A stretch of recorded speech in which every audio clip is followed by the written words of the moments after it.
Vamos a iniciar la tercera sesión de este ciclo, de estas conferencias de Gregorio Peces Barba, que organiza el seminario con el mismo nombre, está en este campus de la Universidad Carlos III de Madrid.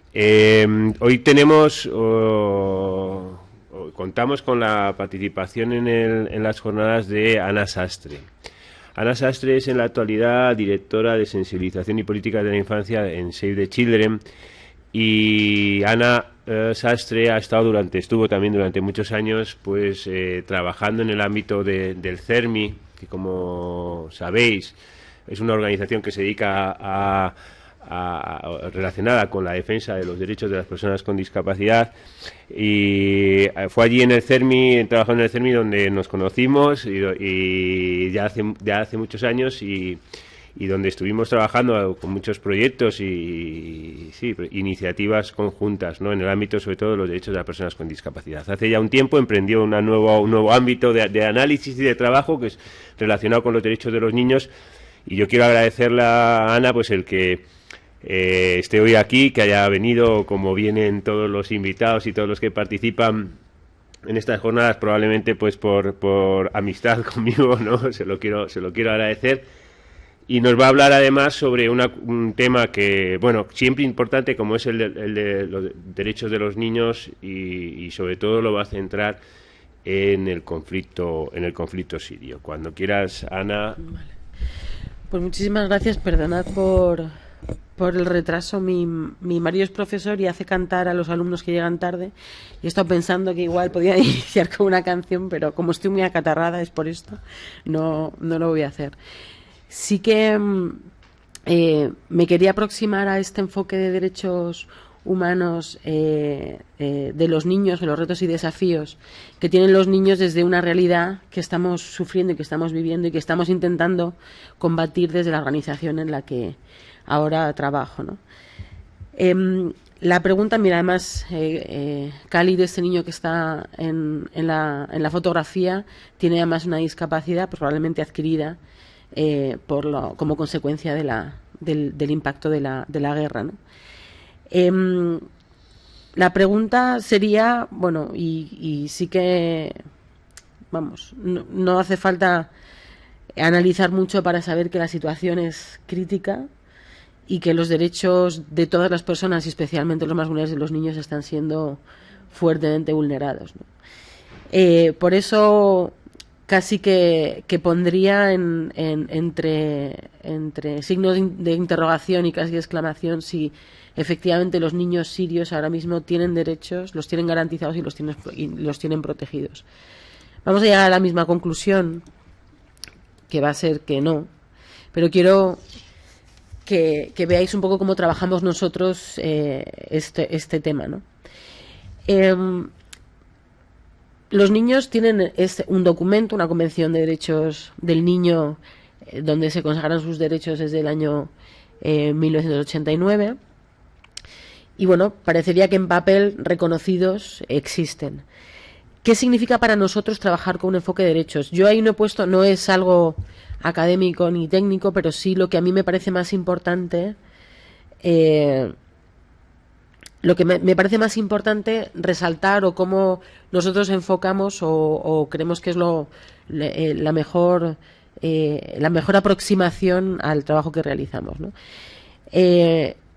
Lo primero es reconocer la dignidad de los niños y de las niñas, y esto es darles opciones a decidir. Habéis estado seguramente, bueno, quienes hayáis hablado ya del tema de discapacidad, hay algunas, sin entrar en que los niños son como las personas con discapacidad, o sea, olvidemos este debate de personas con discapacidad intelectual con desarrollo de mentalidad de niño, no, son dos personas diferentes, pero sí se enfrentan a una realidad bastante similar, ¿no? Y es que se les limita bastante su derecho a decidir. Muchas veces la sensación es que los niños son adultos en barbecho, en los que tenemos durante 18 años, les alimentamos, les vestimos, les cuidamos, y luego ya cuando tienen 18 años entonces ya tienen capacidad de decidir, etcétera. Y esto en la práctica sucede muchas más veces de las que nos gustaría. Con lo cual, lo primero y si somos capaces de, nosotros lo hacemos, ¿no?, de reconocer esa dignidad que tienen los niños y las niñas, tenemos que crear la situación, las garantías, el espacio adecuado para que decidan, pues con autonomía, en el ámbito de las decisiones que tienen que tomar. No van a decidir si invadir Irak o no, porque no está en el ámbito de sus competencias, pero sí tienen que ser, tienen que tomar las decisiones sobre o tienen que participar en la toma de decisiones sobre lo que les rodea y en el ámbito en el que desarrollan su vida, ¿no? Son personas con capacidades y necesidades, no son personas que desarrollarán o tendrán unas capacidades cuando tengan 18 años, no, ya las tienen y tienen unas necesidades concretas, y esto es versus lo que yo os digo, potenciales adultos, ¿no? Es siempre esa sensación de que, bueno, pues si están dentro de la familia, que llegará un momento en el que tendrán todos los derechos plenos. No, tienen sus derechos y además una convención específica que los establece, ¿no? Trabajar con enfoque de derechos, además, no es solamente, porque además las organizaciones de cooperación, yo que no venía de una organización de cooperación, me he dado cuenta. Claro, los programas muchas veces de ayuda humanitaria son muy asistenciales, porque lo primero que necesitas es bueno, pues dar de comer, proporcionar una manta cuando hace frío. Es decir, mucho del trabajo que nosotros desarrollamos es esto.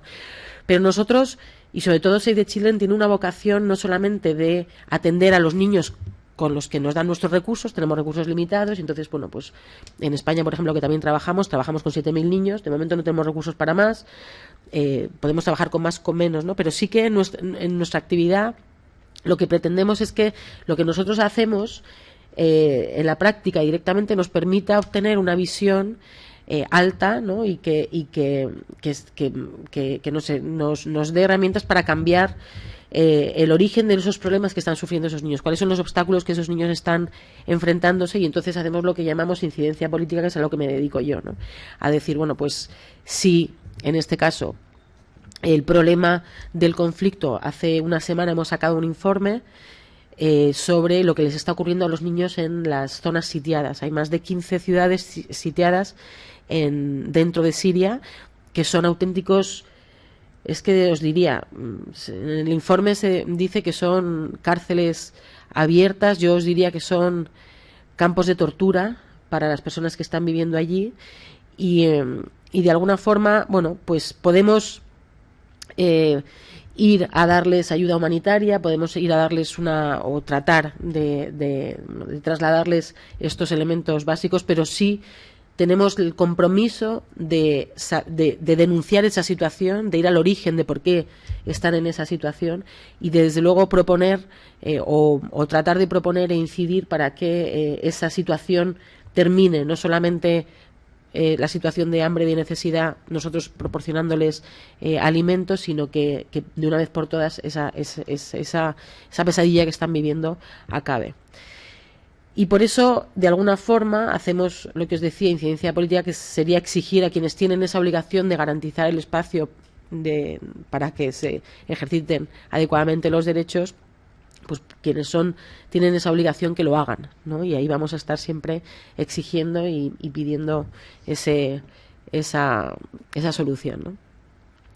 La crisis de Siria, bueno, sabéis que este año ha cumplido justo, pues en un par de días, cumple su 5º aniversario. Se inicia con protestas en la ciudad de Deraa, al sur del país. A día de hoy, estos datos no están actualizados porque la situación es cambiante, los datos son complicadísimos de obtener, es uno de los problemas que tienen, bueno, y que estamos reivindicando desde las ONGs, que se tiene que hacer un mayor seguimiento, pero bueno, las cifras rondan ahí. Estas cifras responden a hace un mes, una cosa así, habrán cambiado algo, puede que no, pero bueno, en cualquier caso las dimensiones son suficientemente alarmantes, y yo creo que os da una imagen bastante acertada de la situación, ¿no? A día de hoy nosotros calculamos que hay 13,5 millones de personas que necesitan ayuda humanitaria. Esto es lo más básico para vivir, para sobrevivir. Y esto supone que afecta a la mitad de la población. 6,5 millones de personas han sido desplazadas internamente, y ahora estamos en 4,6 millones, decía ACNUR el otro día, son refugiados en la región.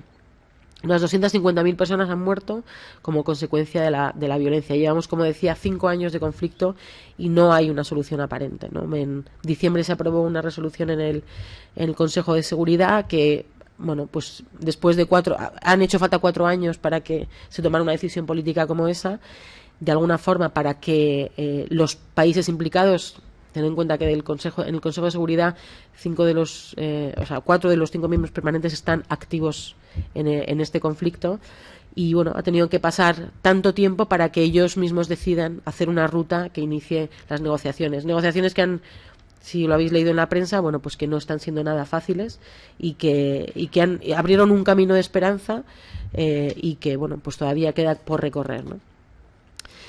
Siria a día de hoy. Siria era un país, yo seguro que muchos ya lo conocéis, pero Siria era un país, bueno, pues con una situación socioeconómica o económica de desarrollo pues medio, en un país muy parecido a cualquier país europeo, ¿no?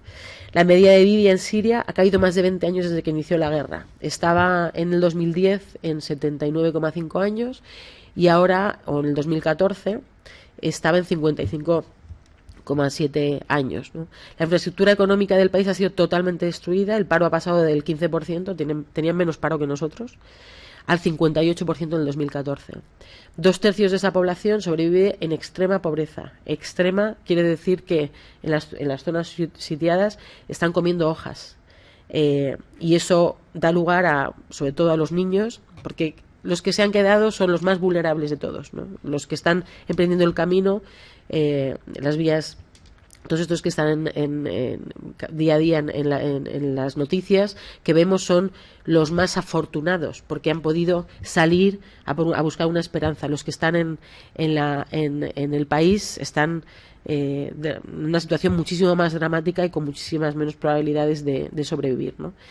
Y la educación, que es uno de los temas que nosotros defendemos en este tipo de conflictos y este tipo de intervenciones, pues antes más del 90% de la población estaba alfabetizada y prácticamente el 100% escolarizado, y a día de hoy solo la mitad de los niños recibe educación, y en ciudades como Alepo sitiadas solamente el 6% de los niños está recibiendo. Se habla de una lost generation, una generación perdida, porque estos niños son quienes de alguna forma van a tener que reconstruir el país si alguna vez bueno, pues se establecen las condiciones para que eso se haga así.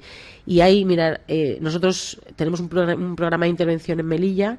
Bajamos en el mes de septiembre y nos encontramos con una familia y un niño que tenía 4 años y que tenía, bueno, 4 años, escolarización cero, por supuesto, es verdad que es de 0 a 3, pero no había tenido escolarización. Tenía el pasaporte lleno de sellos de todo el trayecto que había hecho desde la región hasta llegar a Melilla para sus padres, con la intención de buscarle un futuro, porque eso es lo que buscan todos estos niños, ¿no? 1 de cada 4 escuelas ya no sirve como centro educativo. Esta es otra batalla que tenemos emprendida. Y es bueno, pues poner de manifiesto que igual que los hospitales son construcciones civiles que no deben de ser de acuerdo al derecho internacional humanitario, no deben de ser atacadas, tampoco lo deben de ser las escuelas, y las escuelas no tienen ese índice bueno, sí tienen la protección, pero hace falta reforzar eso, ¿no? Aquí esto es una tarea que Save the Children tiene como bueno, como muy complicada, porque cuando hablamos de este tipo de conflictos y acudimos a los donantes para que den fondos, se dan fondos. La educación no es uno de los elementos para los que se den fondos, y sí que es algo esencial en la vida de un niño, ¿no? En el desarrollo, todo lo que se está perdiendo en ese niño que os contaba en esos 4 años, de lo que se le puede haber facilitado para producir su desarrollo personal, pues está perdido y es muy complicado recuperarlo.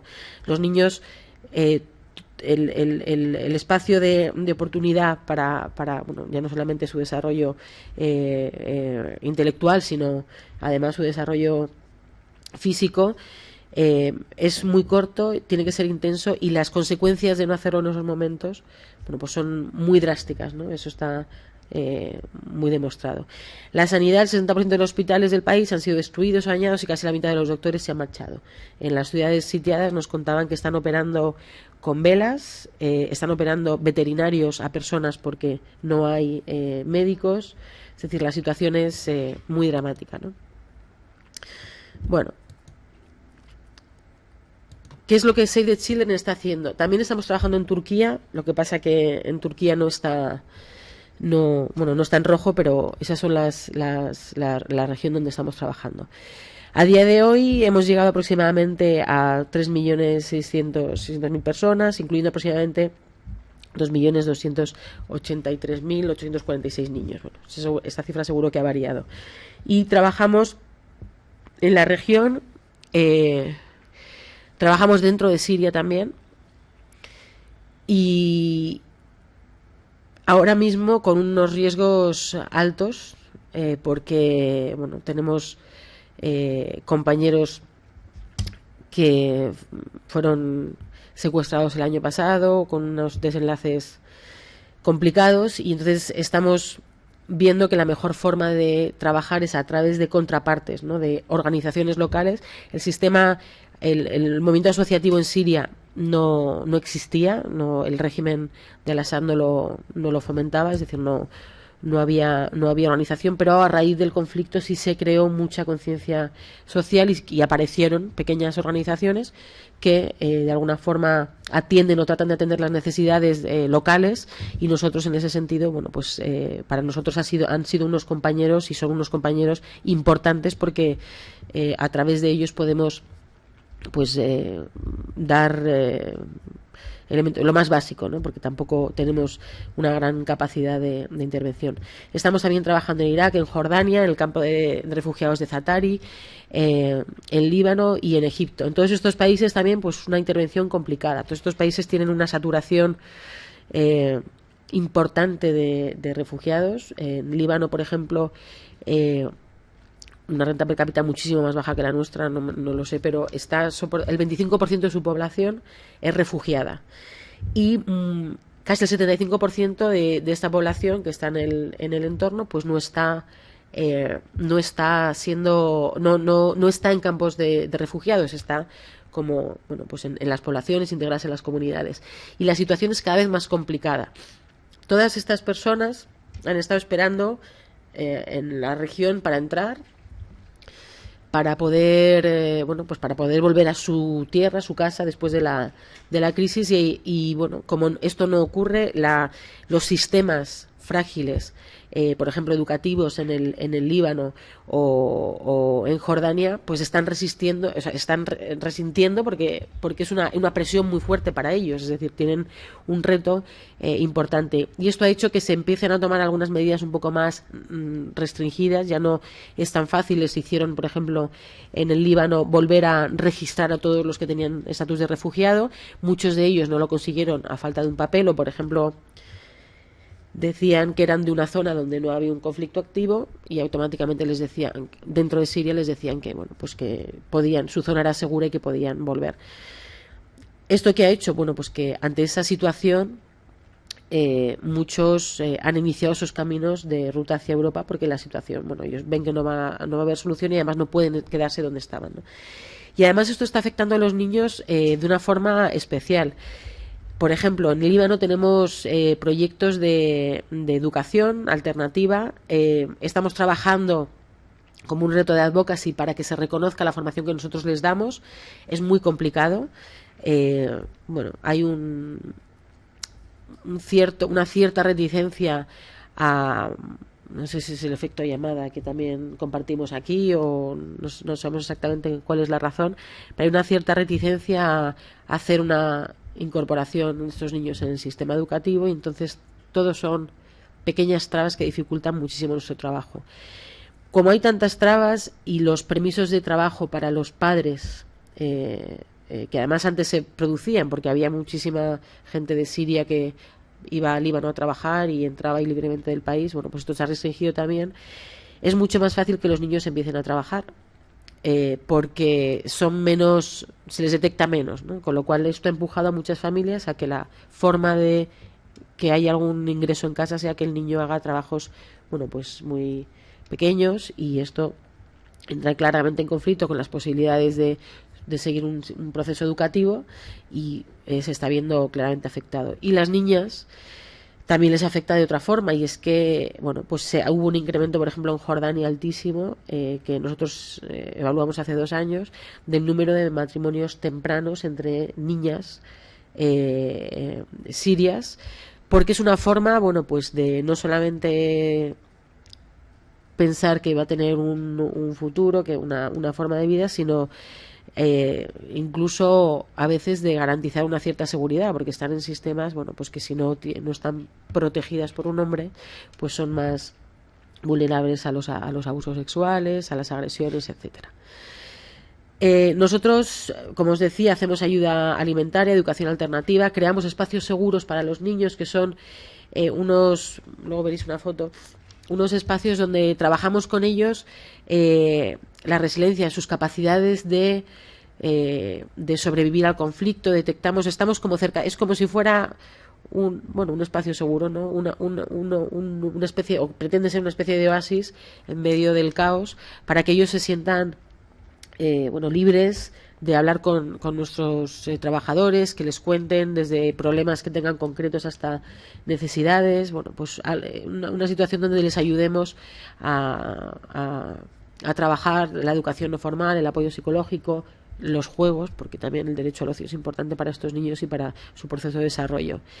Y ahora mismo, pues somos la principal agencia ofreciendo servicios de acogida en el Líbano, ¿no? Hemos hecho campañas de nutrición en Jordania, de vacunación en Egipto y de higiene en Líbano, en Irak también, porque era necesario. Este es el campo de refugiados de Zaatari en Jordania. Es el segundo campo de refugiados más grande del mundo. Acoge casi 80.000 refugiados sirios. Yo creo que debe ser como el tamaño de Talavera de la Reina, una cosa así. O sea, una cosa impresionante. ¿Cuáles son los principales de retos dentro de Siria? Bueno, pues lo que os comentaba antes, ¿no? Ahora mismo acceder a las zonas complejas y peligrosas, sobre todo en esas ciudades en las que es tan complicado entrar, donde los niños están en las peores situaciones y además con una fragilidad, por su etapa de desarrollo física, que está llevando, bueno, pues eso, en el informe que hemos hecho sobre ciudades sitiadas, que está colgado en nuestra página web, si lo queréis echar un vistazo, se te ponen los pelos de punta de conocer cuáles son las historias de estos niños. Hay casos de bebés recién nacidos que por falta de asistencia, a veces tan básico como para poder calentarse, bueno, pues han muerto a los pocos días de nacer. Es decir, la situación es realmente extrema, ¿no? Nos complica mucho el sistema de gestión remota que tenemos que tener, porque, como os decía, no podemos acceder directamente, sino que tenemos que trabajar a través de contrapartes, que es un aporte importante, pero que también, bueno, pues tiene algunos retos que tenemos que solventar, ¿no? Y fundamentalmente tenemos una financiación muy insuficiente. Hay una fatiga de la comunidad internacional y una relativa todavía conciencia de que los niños necesitan cosas como esa educación, no solamente en el campo de Zaatari, sino además en las zonas sitiadas, o incluso en el trayecto, ¿no? Cuando empiezan esos caminos hacia Europa, hacia una vida, bueno, hacia una esperanza, que no sé qué vida les espera aquí, pero pues nosotros abogamos aunque estamos exigiendo que en esa etapa también tengan posibilidades de tener un acompañamiento educativo, ¿no? Para que no pierdan esas oportunidades. Bueno, no es un campo, es un campo de desplazados internos de gente que está en la región, al norte de Siria. Aquí, bueno, pues ahí estamos dando, pues facilitando agua, lo más básico, ¿no? Bueno, ¿ves? Desde agua hasta... Bueno. ¿Cuáles son las prioridades de incidencia política en Siria? Pues aumentar el acceso humanitario a las zonas asediadas o de difícil acceso, que termine desde luego el asedio, y reducir los ataques a centros educativos. Prioridades. Hay otras muchas más cosas que nos gustaría, como desde luego que se terminara, o que hubiera un acuerdo internacional para definitivamente terminar con la situación, pero eso es como lo más prioritario que vemos ahora. Y en cuanto a los países vecinos, pues facilitar ese acceso a la educación formal y no formal certificada, una educación que sea de calidad y segura, porque nosotros cuando ofrecemos apoyo educativo en Líbano o en Jordania, hay veces que no se les reconoce formalmente y esto es un problema para que luego en un futuro estos niños puedan continuar con una educación superior, ¿no? Y facilitar el acceso a medios de vida y garantizar el estatus legal a las familias de refugiados. Si fuéramos es importante que los padres, que las familias tengan medios de vida, que tengan esos permisos de trabajo que se puedan activar laboralmente para que los niños no tengan que verse forzados a trabajar, las niñas no tengan que verse forzadas al matrimonio temprano, y eso va a repercutir directamente en los derechos de estos niños y estas niñas, ¿no? Pues un poco por las cifras para que veáis, en el Líbano 1.100.000 refugiados está acogiendo, en Jordania 630.000, en Turquía 2 millones. Y estas cifras seguro que han cambiado, porque esto sí que en Turquía hay ahora esto es muy intenso, ¿no? Aparte de los desplazados que están en Siria. Y fijaros el dato de la Unión Europea con unos niveles de renta muchísimo más altos. Esos son los que están refugiados, acogidos. En las fronteras hay muchos, ¿vale? Pero esos, en principio, son los que están, o sea, los que hasta estos son datos, sí, o sea, ha subido, ¿eh? Esto seguro que ha subido y sobre todo en los últimos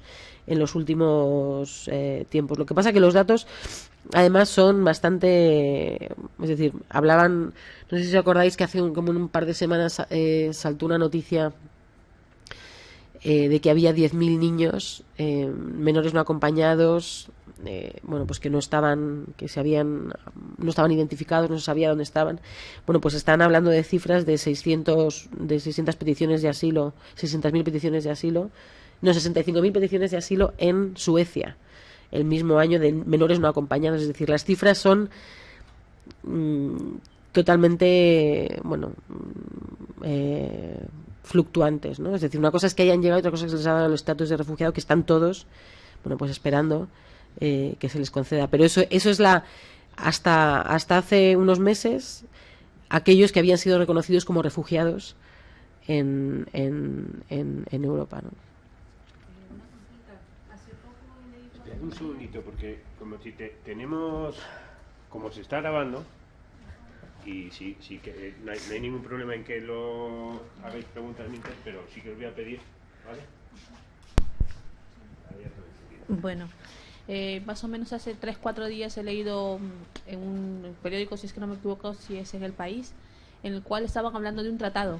Eso también afectaría a los niños, de cierta manera, porque querían limitar el acceso a personas y regresar a algunos refugiados que están en la frontera. Sí, ahora eso es un borrador de acuerdo, no sé si te referías a eso, sí. Un borrador de acuerdo que se está negociando con Turquía. Sí, con Turquía y la Unión Europea. Sí, bueno, que está denunciando estamos todos denunciando la ilegalidad de ese acuerdo, porque efectivamente hay el principio de no devolución que se está vulnerando. Bueno, es que no hay por dónde cogerlo. Aquí, mira, yo lo que creo es que Europa está en un debate que no es el adecuado. Es decir, Europa está hablando de, bueno, pues eso, de fronteras, de la presión que esto puede suponer, del miedo que puede ser un peligro, como decía el ministro de Interior antes de ayer, que lleguen tantos. Entonces, cuando se habla de una cosa que no centra el debate, pues se llegan a resultados, a soluciones que son, pues, no procede. Bueno, es que no tienen nada que ver con el reto que tenemos que afrontar, ¿no? El reto que afronta Europa es saber, ante una realidad como esta, donde miles de personas están pues sí, en una situación de grave violación de sus derechos y miles de niños, millones de niños, Europa lo que debería es plantearse cómo cumple con sus obligaciones que ha firmado en los tratados, en la Convención de Ginebra, la Convención de Derechos del Niño, para ayudar a estas personas. Y ese es el reto que tenemos. Y las ayudas que se den deberían ir orientadas a que los sistemas de acogida europeos soportaran la presión, porque efectivamente esto no es fácil, necesita un proceso, necesita soluciones, pero ese es el debate, el verdadero debate que se debería de tener entre los Estados miembros. En lugar de eso están debatiendo otra cosa, y por eso están llegando a una serie de decisiones bueno, a mí me sorprende la impunidad con la que, porque estas cosas se pueden pensar o se pueden hacer, pero que se puedan decir tan impunemente o que piensen que no hay resultados, pues es un poco alarmante bueno, y escandaliza, ¿no? Y en ese sentido, bueno, pues en los últimos se hablaba hace poco, hablaba UNICEF y la Organización Internacional de Migraciones del 60% de los refugiados que están llegando ahora, que están pidiendo a las fronteras, son niños menores de 14 años, niños y mujeres. Y esa situación, bueno, pues hay que darle una respuesta, si no estamos claramente vulnerando los derechos, ¿no? Entonces, ese borrador de acuerdo que, bueno, que gratamente ha habido una repulsa clara incluso del Parlamento, de todos los miembros o sea, del Congreso, de todos los miembros del Congreso español, se han pronunciado, bueno, todos no, todos menos los del PP, porque son los que están en el gobierno, se han pronunciado fuertemente sobre la no adecuación de ese borrador de acuerdo. Y yo tengo esperanza de que eso se deshaga, pero sería terrorífico. Es decir, es que es la peor de las situaciones, la verdad. Es como nadie hubiera pensado, vamos, la solución no sabíamos que no iba a haber un desacuerdo con Turquía, pero que se acordara esto es como si estuvieran hablando de, pues eso, de otra cosa que no tiene nada que ver, ¿no? Ya. Creo que te referías a ese acuerdo. Uy. Perdón. Uy. Bueno. Ya os he dado algunas pautas de las razones por las cuales la crisis se está incrementando. Ya son muchos años, la gente ha perdido la esperanza, ¿no? Es muy complicado, bueno, pues para todos ellos aguantar en la región, porque cada vez los sistemas del Líbano, de Jordania, están más colapsados, les atienden con menor dificultad a sus necesidades. Bueno, hay muchas tensiones, es verdad. Imaginaros con una intensidad tan potente de personas refugiadas, pues hay muchas tensiones en las escuelas, en la vida del día a día de esas regiones, y quienes pueden permitírselo pues inician estos caminos hacia Europa, y cada vez son más, porque cada vez es más la desesperanza de que el conflicto no va a terminar y que lo que tienen que dar es sobre todo un futuro a sus hijos, ¿no? Porque todos se mueven con su familia con esa esperanza de darles ese futuro. Bueno, ves, aquí hay otros datos de las llegadas, pero este sí que estas son las del 2015, ¿vale? En 2015, o sea, creo, si no recuerdo mal, que yo para los datos soy terrible, creo que de enero aquí había habido, o este último mes había habido muchísimo, o sea, los datos de las llegadas respecto de todo lo que había llegado en 2015 a lo que ha llegado este año son impresionantes. Ya habían llegado muchísimas más personas, porque la desesperación es cada vez menor. Y por ejemplo, ahí pone España, han llegado 3.592. Pues esos datos también, bueno, pues es que no conseguimos saber a través del Ministerio del Interior cuántos han llegado. Entonces ahí se contabilizan por ACNUR los que lo han hecho a través del mar, del Mediterráneo, pero están todos los que están llegando a través de Ceuta y de Melilla, ¿no? Sobre todo de Melilla, que bueno, que son muchos también. Pues eso, los datos del 2015, pues que no tienen nada que ver, porque esto se mueve muchísimo, y es que los había actualizado, pero no tenía un problema con el Dropbox, y no he conseguido que se me actualizara el Power, ¿no? Las rutas que están viendo, estáis viendo que las de Lesbos, bueno, pues ahora tiene mucha intensidad. Se habla de que si se cierra Turquía, pues seguramente vuelvan a la ruta de Libia. Bueno, y el ministro que decía que también iban a venir por Melilla, pero a ver.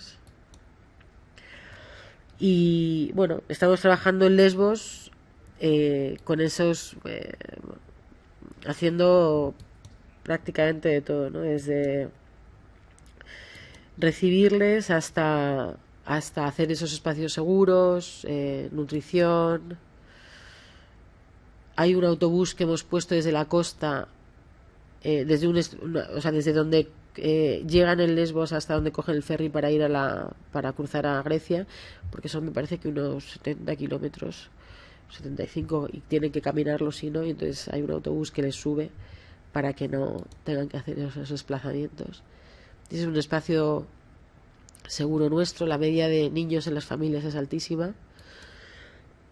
Es un espacio seguro, que es lo que os contaba, pues que pretende, pues eso, dar un poco de cambiar un poco la dinámica, ¿no?, de estos niños, que es curioso porque son unos supervivientes, ¿eh? Según llegan enseguida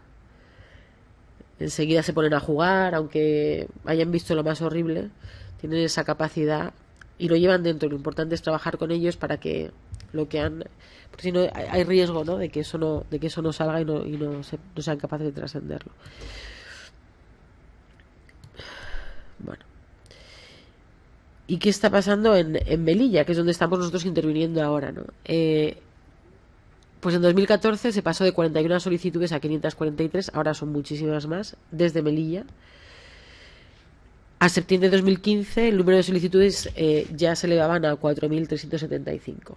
Sabemos que estos no son los datos reales, estos son los datos que cuando estuvimos en Melilla en septiembre nos dio la policía, y lo de los datos es muy complicado de obtener, ¿no?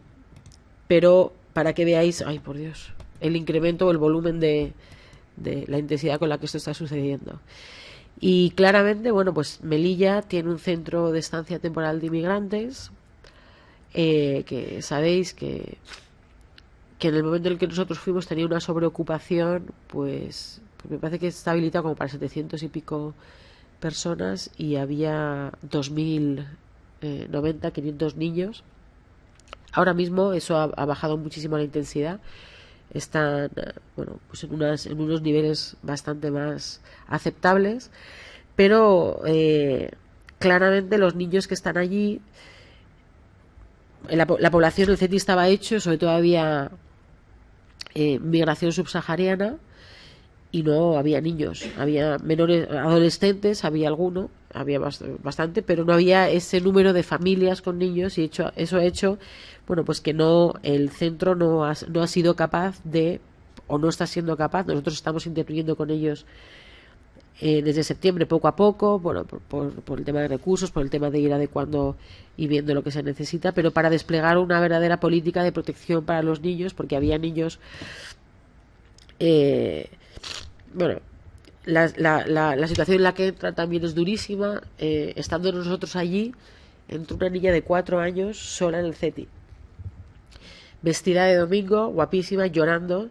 La madre estaba dentro del CETI, había pasado esa mañana con un bebé muy chiquitito, y por la tarde el padre, que estaba en Nador, pues habría pagado una mafia para que se pasara a la niña, pues no sabemos cómo, porque apareció en la puerta del CETI sola, como digo, llorando, y nos avisaron que había una niña sola. La madre ya estaba más o menos avisada y salió a por ella. Y este es todo el riesgo en el que se está poniendo a los niños, ¿no?, ese deber de protección, mientras nosotros estamos pidiendo vías seguras de entrada, es decir, desde visados humanitarios hasta que la solicitud del estatus de refugiado se pueda pedir en los consulados, y no que no tengan que hacer ese viaje, ¿no?, que no tengan que arriesgar su vida, y una vez que ya llegas aquí arriesgas tu vida, entonces sí se tramita bueno, sí, los papeles para concederte el asilo.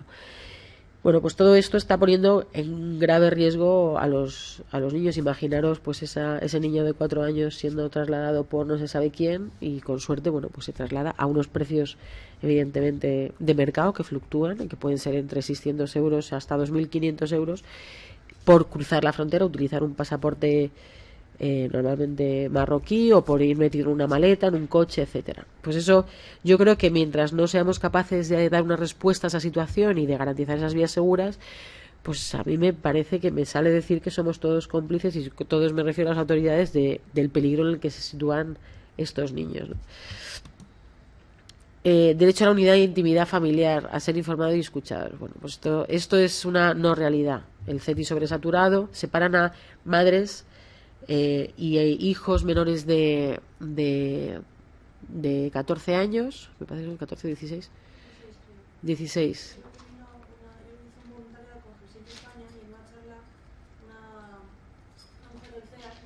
16.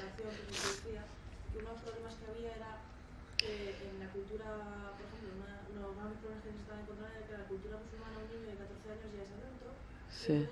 Con 14 años todavía tenían que dormir con sus madres y sus hermanas, pero que las... 12 años son. A partir de 12 años. Que no sé si fui yo, porque estuve en esa... No era el de CEAR, era de Save the Children. Claro. Sí. Pues esa era yo, la que te lo contó. Y bueno, pues eso. Cuando no se tiene una política de protección y se entiende bien qué es lo que necesita un niño, qué tipo de necesidades tiene, bueno, qué enfoque hay que darle, porque bueno, su familia le puede proteger hasta un cierto punto, pero también unas necesidades concretas, pues sucede esto que ha contado vuestra compañera, ¿no? Que nosotros nos encontramos a niños de 12 años durmiendo y esto es un huequecillo que hay en un entorno enorme, con un índice de tensión muy alto, porque la gente cuando está en esas situaciones lo pasa muy mal, con una violencia, además se replican muchas veces las tensiones que hay dentro de Siria en estos pequeños espacios que se convierten en el hábitat o donde se traslada. Entonces, bueno, pues cuando no tenemos cuidado, pues estos niños están expuestos abiertamente a la violencia, ¿no? Y un niño, bueno, ahora imagino que no podrán dormir en la calle. Cuando nosotros fuimos en septiembre, pues dormían fuera, porque las madres, como ha dicho vuestra compañera, como tenían 12 años, ya no podían dormir con ellos en la cama, porque están durmiendo, pues mirad, en literas así prácticamente. Es decir, no, eso es la situación en la que viven. Y esto no es una situación que esté garantizando los derechos humanos. Es decir, esto no es una situación que nadie se merezca. Bueno, que nadie se merezca, desde luego, ¿no? Pero que no deba de vivir ningún niño. Imaginaos vosotros en esa situación. Es decir, no son distintos a nosotros, ¿no? Y ellos, bueno, pues aquí la respuesta está siendo muy lenta y no está enfocando esa garantía de derechos, de su derecho a la educación, que bueno, se intenta, pero que requieren sistemas de apoyo educativo distintos, porque están ahí, se supone que temporalmente, porque están 3-6 meses. Su inclusión en el sistema ordinario, bueno, pues es un poco ficticia, porque van a entrar, no se van a adaptar, son niños que además a lo mejor tampoco están preparados para ir al colegio el primer día que llegan, vienen de vivir lo que no nos imaginamos. Entonces, pues el apoyo a lo mejor tiene que ser más de habilidades o de ir enseñándoles el lenguaje. Pues nosotros es lo que estamos un poco trabajando con ellos, ¿no? Sobre todo con los de 0 a 3 y de 16 a 17, que son los que menos atendidos están, porque no hay sistema de educación obligatoria y que son edades claves, ¿no? por muchas razones. Entonces la pregunta sería, ¿tienen derechos estos niños, ¿no? Reconocidos, garantizados y protegidos? Yo creo que lamentablemente hoy por hoy lo que son es abiertamente vulnerados, y que desde luego nosotros desde Save the Children os invito a que, si queréis, firméis una petición que tenemos abierta en la página web. Lo que pedimos es que se centre este debate, que se centre en el ámbito de los derechos humanos, y que con carácter urgente se pida o se haga una batería de medidas concretas que protejan a estos niños, ¿no? Desde cómo se están registrando las entradas, que no se sabe el número de niños ni de menores acompañados que existen, se registran las familias, de repente te dice las autoridades que hay 10.000 que no saben dónde están, son víctimas de mafia, de la explotación. Es decir, hay una realidad clara de vulneración extrema de los derechos de estos niños, y eso es lo que tiene que preocuparnos, ¿no? Y que ocupar los debates del Consejo de Europa, de la Unión Europea, para dar una respuesta de acuerdo a los valores, ¿no? que estamos, sobre los que se funda nuestra sociedad. Porque imaginaros, si Europa, que es como, bueno, pues de alguna forma el referente en derechos humanos, no da esta respuesta a estos niños, no porque no sean europeos, no los tienen, nosotros los hacemos universales, inherentes, etcétera, pues entonces no sé qué podría suceder, ¿no? Yo creo que sería el colapso total de todo el sistema y creo que no nos lo podemos permitir. Vaya mensaje más dramático que os dejo, pero bueno. Pues nada, gracias. Muchas gracias, Ana. Tenemos un poquito de tiempo, 10, 15 minutos, por si hay alguna pregunta, aunque ya la has sabido también, pero bueno, no sé si alguien quiere aprovechar que está aquí Ana para hacer alguna pregunta. ¿Alguien se anima? Si no, pues yo sí me animo. Vamos, también un poco aprovechando, porque yo creo que también es un poco la idea de tener aquí a Ana, además de contarnos la realidad y el trabajo que hace Save the Children, ¿no? en Siria, en otros lugares, ¿no? También un poco conocer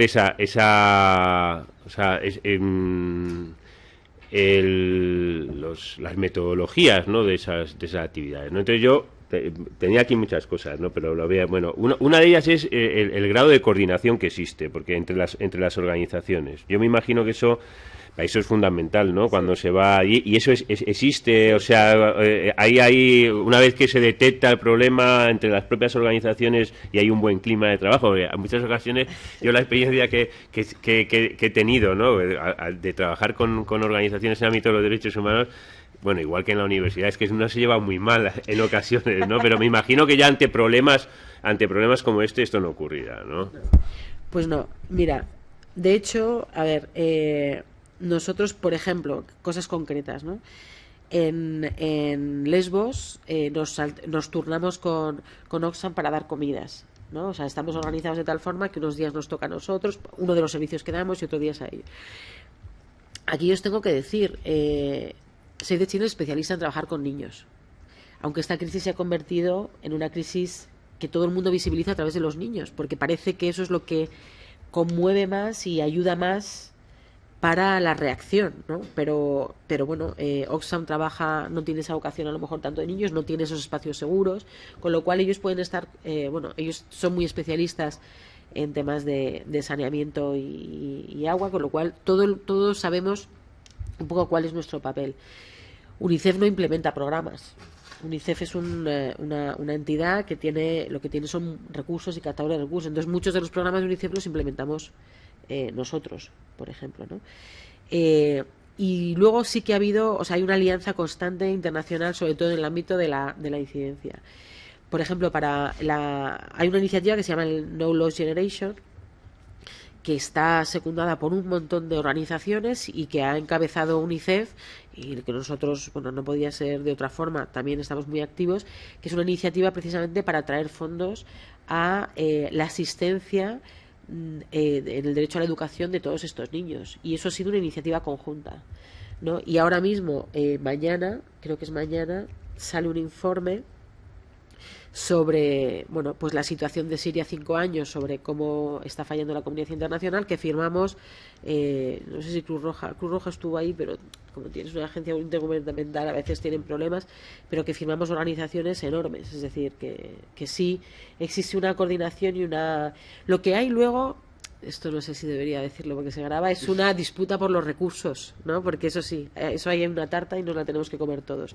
Pero cuando se trata de implementar, es una coordinación estrechísima, porque además, y de hecho nosotros muchas veces tenemos algún programa en concreto en Save the Children en España que tenemos dificultades para implementar en pues Mali, y nos ponemos de acuerdo con Acción contra el Hambre para que sean ellos quien lo hagan, ¿no? O sea, sí.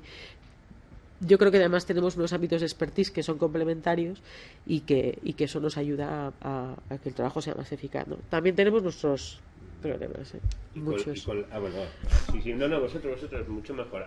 Por ahí ha circulado un micrófono, si no te importa. Me ha hecho gracia lo de la señora de CEAR. Que no me veo tan señora, no por lo de CEAR, ¿eh?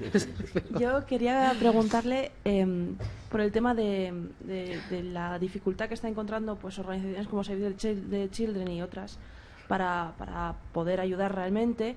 Evidentemente imagino que os habéis encontrado con problemas directos de la guerra, derivados directamente de la guerra, pero a nivel de las autoridades, de los gobiernos, ¿hay cierto bloqueo también a las acciones de estas organizaciones? O sea, quiero decir, hay cierta reticencia a que intervengáis, porque claro, como reclamáis cosas que los gobiernos ahora mismo no están muy dispuestos a ofrecer o a dar, quiero saber si hay cierto bloqueo también por parte de las propias autoridades a vuestras iniciativas y a vuestras acciones. No. O sea, no porque es que yo creo que si encima nos bloquearan nuestros programas ya sería el colmo, porque es que no estarían haciendo nada, ¿no?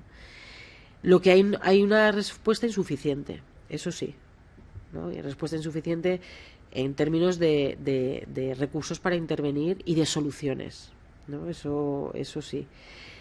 Que nosotros nos sintamos bloqueados, no.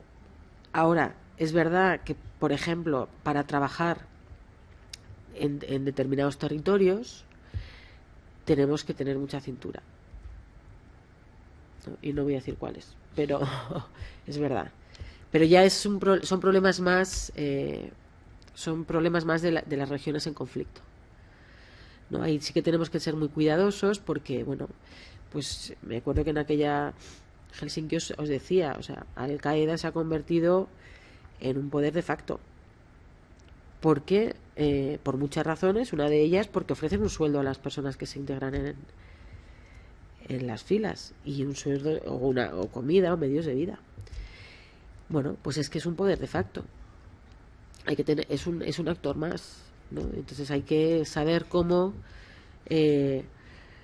trabajar de tal forma que te permitan trabajar en determinados territorios, ¿no? En determinadas zonas, y con unas consecuencias, bueno, porque a nosotros lo que nos importa sobre todo es que los niños estén bien. Es que nos da igual si de dónde sea su familia, qué apego tenga político. Los niños para nosotros es lo primero, ¿no? Y vamos a hacer todo lo posible. No todo vale, desde luego, ¿no? Pero el objetivo está puesto ahí, ¿no? Y yo creo que es un tema muy complicado. Pero bueno, yo me quedaría con, desde luego, lo que hay es una insatisfacción general más que de bloqueo, o sea, de nuestra intervención. Yo creo que de bloqueo de los gobiernos hacia una solución duradera de esto, de lo que está sucediendo, ¿no? Que lo hemos dejado pasar 5 años y esto es... Y ahí, bueno, yo no quiero ser muy pesimista, será porque estoy acatarrada y a ver las cosas peor, pero es que no se ven claros pasos, ¿no? De dar un paso para adelante y 3 para atrás, y es duro. Y esto es lo que está haciendo que todos esos refugiados sirios, iraquíes, afganos, es decir, que no nos olvidemos que en esa región es una bomba. Bueno, Yemen, pues estén intentando buscar una esperanza, si es que no hay más, ¿no? Esa situación que nosotros vemos aquí cómodamente en este aula, pues ellos lo ven comiendo hojas. Y eso, claro, pues eso te hace moverte desesperadamente, ¿no? No sé si hay... Sí, pues ¿le podéis pasar, por favor?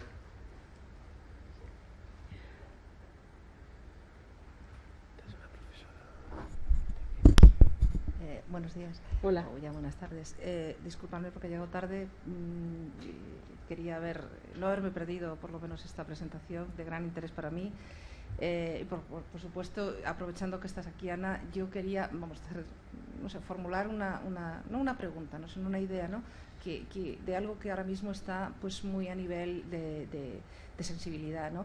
Todas estas cifras que se están moviendo con motivo de la crisis de refugiados, como tú bien has dicho, ya puede ser de Omán, puede ser de Irak, puede ser de Siria, pero se están moviendo grandes números, ¿no? 10.000 niños perdidos en Europa, 90.000 niños que están, yo los estoy leyendo, en el suelo alemán, pero que no tienen familia, con lo cual no están... se está controlando esta situación, quiero decir... yo me pongo los pelos de punta, decir, las labores son... Pero ¿cómo se lanzan estas cifras tan horrorosas?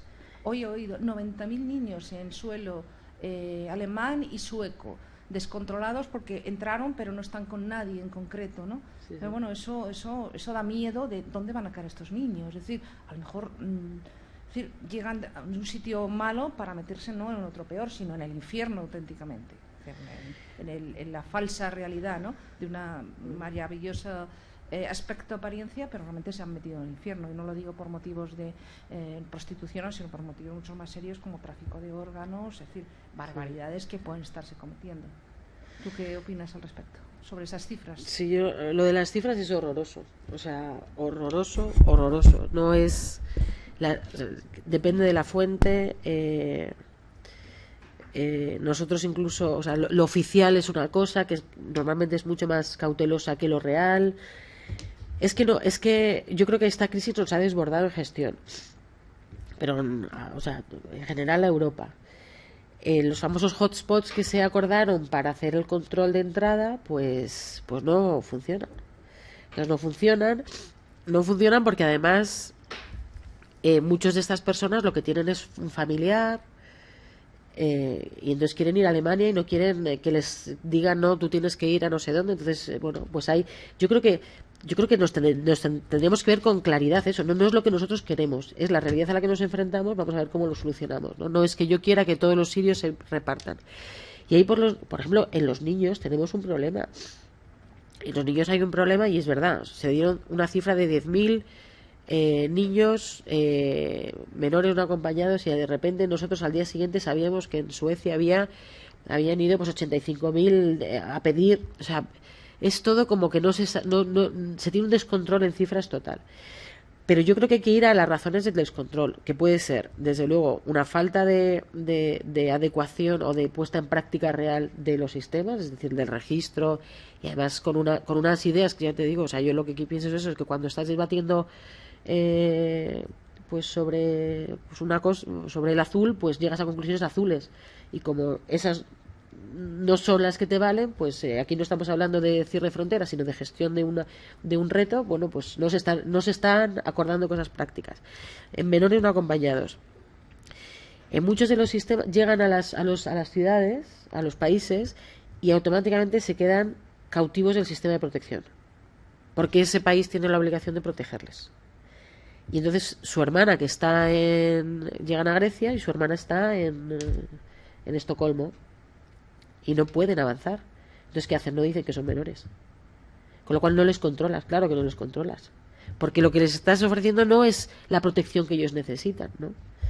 Entonces, bueno, pues ahí hay que ver cómo ser capaces de gestionar esto de tal forma que les podamos proteger, pero que les escuchemos, que respetemos su dignidad, sus decisiones, de si tienen efectivamente pues derecho o no a la reunificación, cosas que se están poniendo en cuestión. Es que se está hablando, Dinamarca de repente decidió que ya no iba a aplicar la reunificación familiar. O sea, es que son cosas que nunca han estado cuestionadas y que de repente con esta crisis se están cuestionando. Entonces, mi opinión, que es un caos, un auténtico caos, y que no funcionan los sistemas.